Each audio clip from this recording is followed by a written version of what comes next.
시청자 여러분 안녕하십니까, 이용순입니다. 나흘간의 설 연휴 끝내고 정치권은 총선 행보를 본격화하고 있습니다. 이 가운데 연일 신종 코로나 바이러스 국내 확진자가 확인되고 있어서 우리 국민들 걱정 크고요. 정치권도 촉각을 곤두세우고 있습니다. KBS 생생토론에서는 4.15 총선을 70여일 앞둔 지금 정치권의 주요 이슈와 함께 충청권 민심 대체 어디로 어떻게 흘러가고 있는지 이야기 나눠보도록 하겠습니다. 토론에 함께하실 분들 소개해드리겠습니다. 전 대통령 비서실 박수현 대변인 나오셨습니다. 안녕하십니까. 자유한국당 이육동일 당협위원장 자리에 뵙겠습니다. 네, 새해 건강하십시오. 단국대 정책경영대학원 이희선 교수 나오셨습니다. 안녕하세요. 충북대학교 안성호 명예교수 자리에 뵙겠습니다. 네, 안녕하십니까. 저 설 민심 이야기를 하지 않을 수 없는데 민심 바라보는 여야 해석이 크게 엇갈렸습니다. 연휴 기간에 이제 많은 분들을 만나보셨었는데 민심 어떻게 파악하고 계신지 궁금합니다. 먼저 박수현 전 대변인 말씀 주실까요? 예. 우선 우리 정월 대보름까지는 새해 인사를 나누는 것이 우리 전통이기 때문에 새해 복 많이 받으시라는 인사를 먼저 드리겠습니다. 우선 설날 명절 기간 중에 국민의 안전과 또 이동을 위해서 헌신하신 운수관계 노동자 그리고 관계 공무원, 특히 최근에 신종 코로나 바이러스 발병 때문에 많은 애를 쓰고 계신 우리 보건의료 당국과 지자체 공무원들께도 감사의 말씀을 드리겠습니다. 여야 설 민심의 여야 의견이 엇갈린다 지금 안격하게 말씀하셨는데 엇갈리지 않습니다. 정말 많은 혼을 났습니다. 다만 그것을 여당 책임이다, 야당 책임이다 서로 아전인수격으로 서로 해석을 하고 내탓 공방을 하는 것이 문제지요. 정치 좀 잘하라는 것입니다. 정말 먹고 살기가 정말 힘들다. 과거의 명절을 지나고 나면 명절 민심 때마다 이번 명절 때만큼 어려운 때가 없었다. 이렇게 이야기를 했지만 이번 명절 때는 정말 힘들다는 것을 느꼈습니다. 네. 집권당 소속으로서 서로 내탓 공방보다는 우리 정치권 모두가 특히 집권 여당의 책임이 훨씬 더 크다라고 하는 것을 네. 절감한 그런 명절이었다. 더 잘하겠다. 또 결심한 그런 명절이었음을 이렇게 말씀을 드립니다. 자, 육동일 당협위원장은 어떻게 어떤 민심을 주로 들으셨습니까? 네, 저도 지난 연휴 기간 동안에 재래시장도 가보고 네. 또 백화점도 가보고 또 많은 사람들을 만나면서 이야기를 귀 기울여 들어봤습니다. 박수현 대변인께서 말씀하신 바와 같이 경제 문제가 가장 심각한 우리 국민들이 겪고 있는 고통이었습니다. 네, 경제 문제요. 네, 청년, 상인, 어르신 말할 것도 없이 지금 장사도 안 되고 불경기고 네. 또 취업도 안 되고 또 청년들은 절망하고 있더라고요. 이제 다만 그러한 그 어려움은 다 같이 인정하는데 이 어려움을 극복하고자 하는 정부의 의지와 정책이 네. 과연 제대로 되고 있느냐. 우리 대통령께서도 연두 기자회견에서는 경제, 부동산, 남북 문제 이런 게 다 잘 된다고만 했는데 전혀 그게 체감이 되지 않는다. 다시 말해서 지금 정부가 추진하고 있는 소득주도 경제, 공정 경제, 혁신 성장 이런 것들이 잘못되고 있으면 수정을 해야 되는데 왜 고치지 않느냐. 이 정권은 이게 부끄러움도 모르고 수정할 줄 모르는 거 아니냐.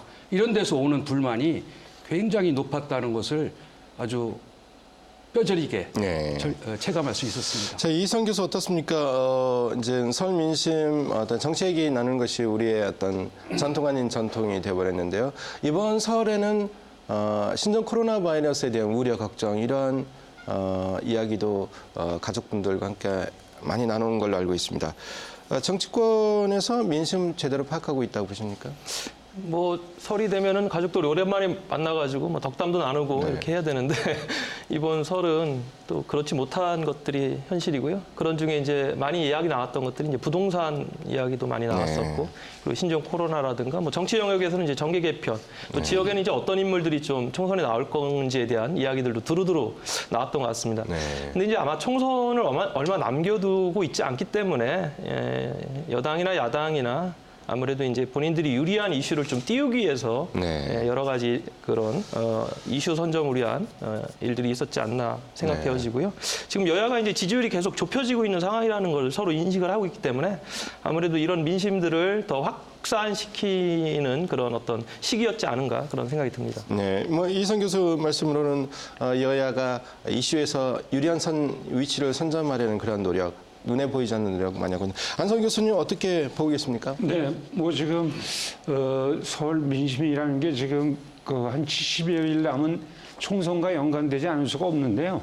되게 이제 그 정치 선진국 같은 경우는 이제 중간 평가가 있죠. 네. 미국 같은 경우도 이제 트럼프 대통령이 올해 이제 그 재선을 하는데 잘했으면 아마 더 뽑아줄 것이고 못했으면 이제 낙마가 될 텐데 우리는 이제 단임제이기 때문에 사실 중간 평가할 그런 방법이 사실 없습니다. 그래서 네.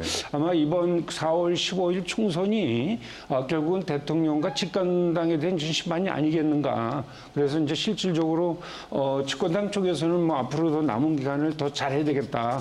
더 민생을 더 노력하겠다 이렇게 하지만 또 그래서 이제 그런데 야권에서 이제 발목을 잡아서 야권 심판을 해야 된다 이렇게 생각을 하지만 또 야권에서는 그동안에 경제도 엄청나게 힘들고 외교도 잘 안 되고 대통령이 집권당이 좀 책임지고 한 일이 뭐냐 이런 네. 의미에서 볼 때 이제 앞으로 이번 4.15 총선에서 뭐 정권을 좀 심판해야 되겠다 이렇게 좀 양쪽에서 팽팽하게 그 정권 심판, 야권 심판 이런 식으로 민심이 좀 나눠지는 게 아닌가 그렇게 좀 생각이 듭니다. 네. 그 총선 이제 석 달도 남아 있지 않은 상황에서 이제 신종 코로나 바이러스 사태가 좀 날로 커지고 있어서 걱정인데 우리 국민들 안전이 가장 중요하고요. 그렇기 때문에 이제 정치권도 이 부분에 깊은 관심을 보이고 있고 문재인 대통령도 전면적으로 이제 앞장서서 이 사태 해결을 위해서 이제 지휘를 직접 하시는 모습 보이고 있습니다. 우리 정부의 대응에 대해서 좀 평가가 좀 다소 엇갈릴 수는 있는데 어떻습니까? 어떻게 우리 정부의 대응 좀 평가하고 싶습니까? 이런 그 재난 사태를 맞이했을 때 정부가 대응하는 것은 점점 더 발전하리라 저는 그렇게 확신을 합니다. 네. 그 발전은 과거에 우리가 좀 미진했던 곳의 어떤 반성으로부터 이제 시작을 하고 점점 더 나아질 지혜를 모아가야 되겠죠.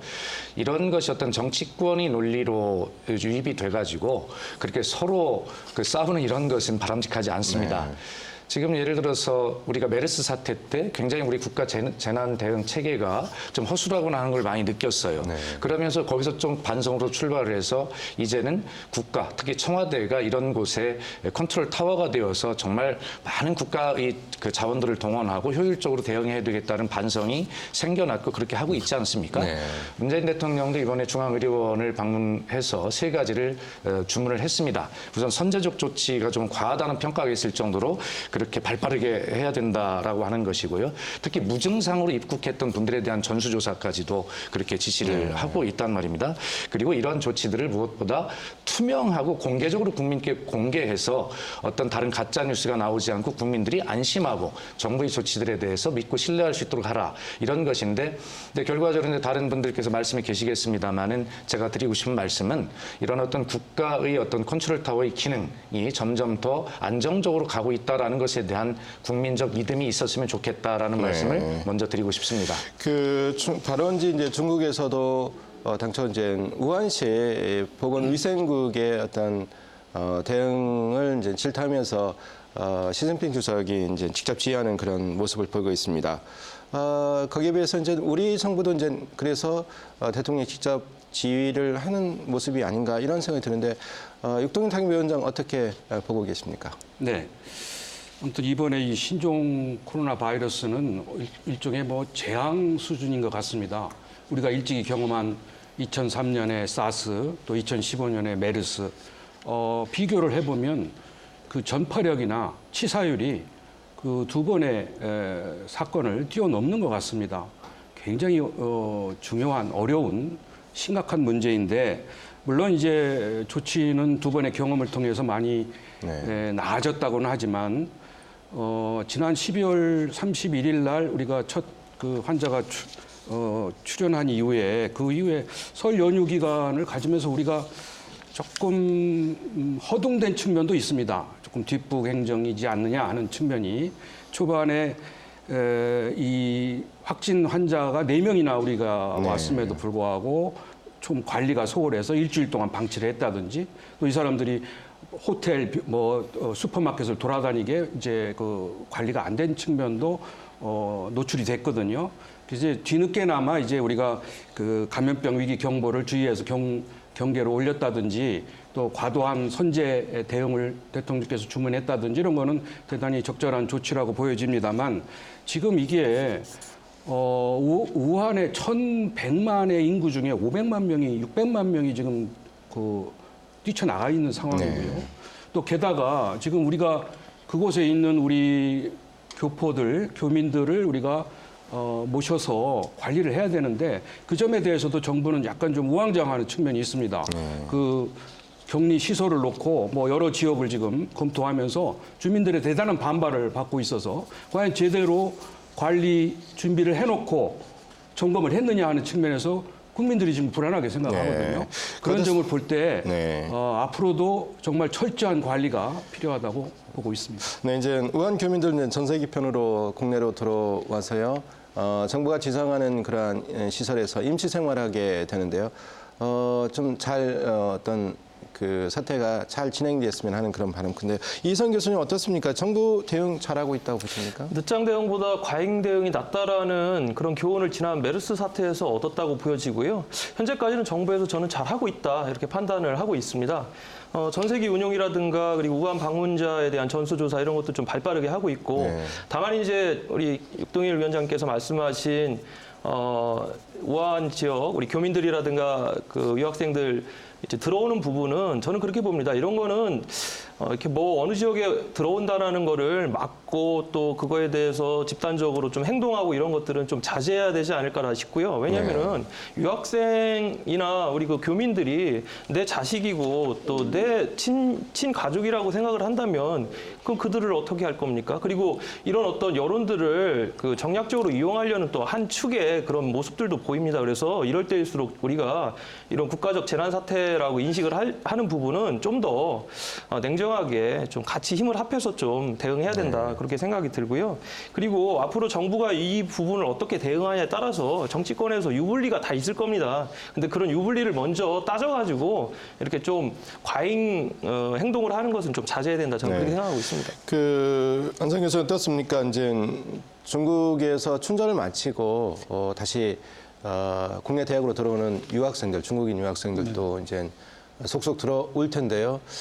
대학가에서도 걱정이 크고 우리 정부도 우리 국민들도 걱정이 큰데 좀 앞으로 어떻게 좀 이 사태를 원만하게 좀 잘 이끌어 가야 될 거라고 보십니까? 네, 뭐 물론 특히 이제 전국적인 문제이긴 하겠습니다만은 충청권에는 이제 공항이 청주공항이 있어서 지금 이번에 춘조를 마치고 한 1,700여 명 정도 그 중국 유학생들이 아마 청주공항 쪽으로 들어올 예정으로 있어서 지금 현재 우리 교민 700여 명도 문제지만 앞으로 이 춘절이 끝나고 들어오는 이제 중국 유학생들을 어떻게 할 건가 이게 아주 굉장히 고심 중에 있고요.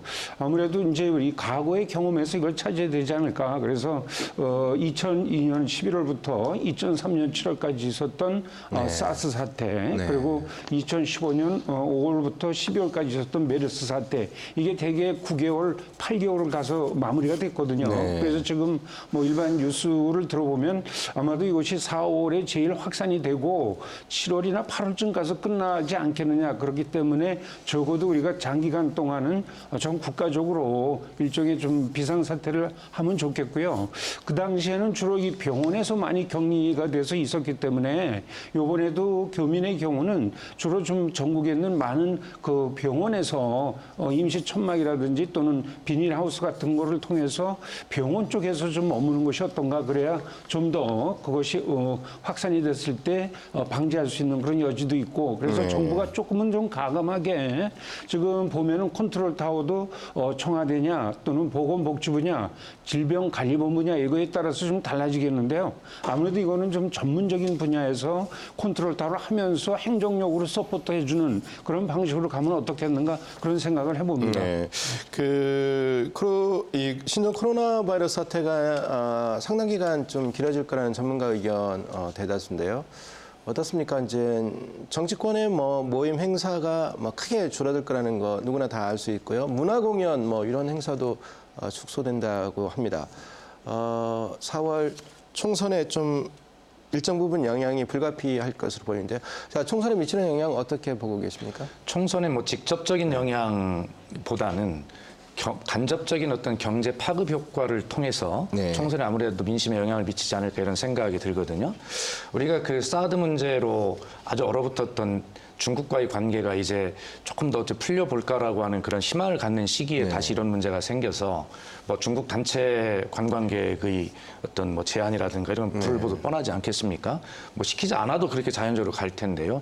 그렇다고 본다면 이 경제에 미치는 파급 효과, 가재나 지금 어렵다고 하는 민생 문제 이런 문제들에서 굉장히 좀 어려움을 겪을 것 같고 이런 생각이 듭니다.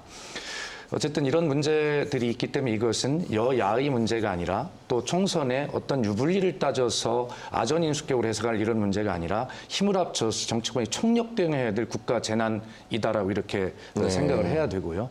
그런 측면에서 최근에 한 말씀만 좀 섭섭한 것은 우리 황교안 대표님께서 그 청와대가 우한 폐렴이다라고 하는 이것을 신종 코로나 바이러스